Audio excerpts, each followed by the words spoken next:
So this just happened. Old Blue started giving me trouble pulling the trailer. Last time I had a big load on it, she didn't want to hold fifth gear. So instead of putting all kinds of money and continuing to put all kinds of money into it to repair all the little stuff and into a 10-year-old truck with a couple 100,000 miles on it, decided to bite the bullet and finally upgrade it and downgrade her to snow plowing and shop delivery truck. So this is my new rig for hauling the big trailers and for the camper. So I'm going to be all set when I go out to pick up my son in Colorado when he gets out of the service in a couple weeks. So we'll do some roadside updates and some trip updates. We've already installed some WeatherTech mud flaps on there to keep the rocks off the trailer, and backflip MX4 hard tonneau cover. So we should be in real good shape for that trip out there. And she's a beauty. It's like driving a spaceship with all the buttons and features in this thing. I didn't do an installation video of the flip or the backflip cover. That's the MX4. They're very easy to install, and there's a million videos out there that'll show you how to do it. What we're gonna do tonight is we're gonna install this Demco fifth wheel hitch adapter. The new trucks all have these flush mount puck systems for your fifth wheels, and the fifth wheel hitch for that from Ford was about $1,500.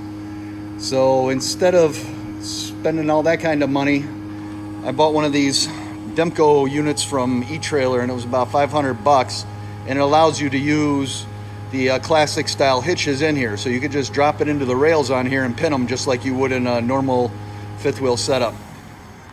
The other thing we're going to do, and this is a necessity in my book, is we're going to install these AVS vent visors.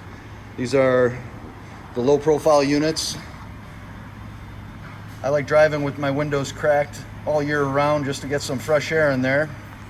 So that's a necessity on any vehicle if you ask me. So we're going to get those installed.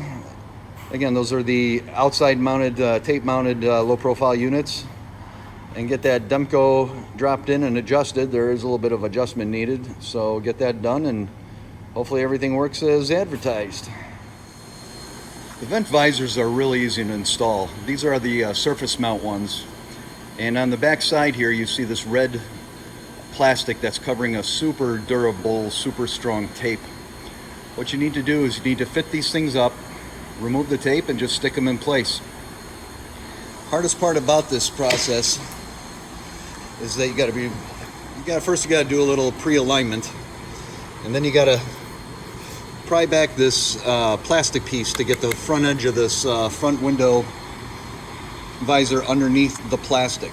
It helps to have one of these. This is a little body and trim tool. So instead of trying to come in here and pull this thing back and possibly crack it, you can control the leverage by just putting that behind there and prying it out a little bit with one hand and then maneuvering the visor into place with the other. Also helps if you have the window down while you're doing this. So side one here is done. I must say that looks pretty mean. Gives a kind of a eyebrow look or something. Show you from the back side here. These are also continuous, so they meet real close in the middle, making it look a little bit more seamless when you're a few feet back. The way these new puck systems work is that the bed has these kind of rectangular openings on it, and the hitch or whatever you're putting into there has that same shape on the bottom side of this. So what you do is you drop this thing into that hole, rotate the handle 90 degrees, and that tab locks it down and the thing is in place. Makes it real nice for one-man operation. Same thing with the gooseneck hitch ball. That ball, instead of having the rod that goes through, it has a couple of ball bearings, and there's a tab in the top of the ball that you lift up and turn 90 degrees, and it loosens the ball bearings. And then once you drop it in there, you drop that tab, turn it 90 degrees, drop it down, and it locks those ball bearings in place. So now you don't have to worry about that stupid lever that's underneath the fender and trying to get that to stay out, or find a second guy to hold that out while you get the ball out. So it's a real nice design, and the bed is flat. You don't have those rails, and makes it real easy whenever this thing is out. There's a little bit of an adjustment that's required on these things. The instructions tell you, and some of the videos I watch tell you, that once you have it over the openings, you may have to loosen a couple of these things so it gets in the right position to drop down into the holes in the bed. The two on the passenger side seem to go right in, and then it was hanging up a little bit on the driver's side, so I took my impact and I loosened the screws, and it dropped right down.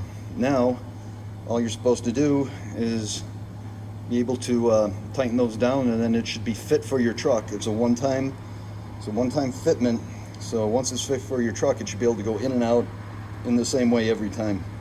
So let's tighten that up and see if it works.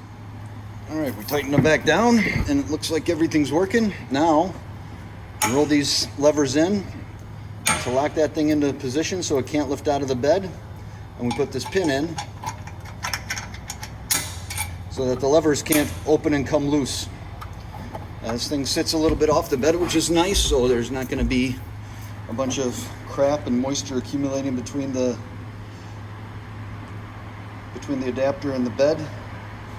And then to take it out, all you got to do is pull the pins, open up those levers, and then they also act as handy handles, so you get a guy on each side, pick it up.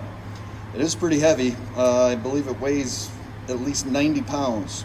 So it's made out of heavy material, heavy steel, and should be very durable. The only thing I haven't figured out yet is where I'm going to attach the safety chains with this thing. All right, well there, look at that. We got the fifth wheel installed. Got my Reese Classic 14, which is more than enough to pull my trailer. Trailer is only 12,000 or so, fully loaded. And I didn't want to also have to go out and buy a new lock plate for my 5th Airborne, which is that unit that locks it into the fifth wheel and then pivots under the pin box. So if I ever want to, I can just go with a standard new 5th wheel hitch, and this thing will handle up to 25,000 pounds. So I think that actually it may exceed the capacity of the 5th wheel on the truck. So more than enough, looks good, and it saves some money. So ask me any questions in the comments and I'll see what I could do to answer.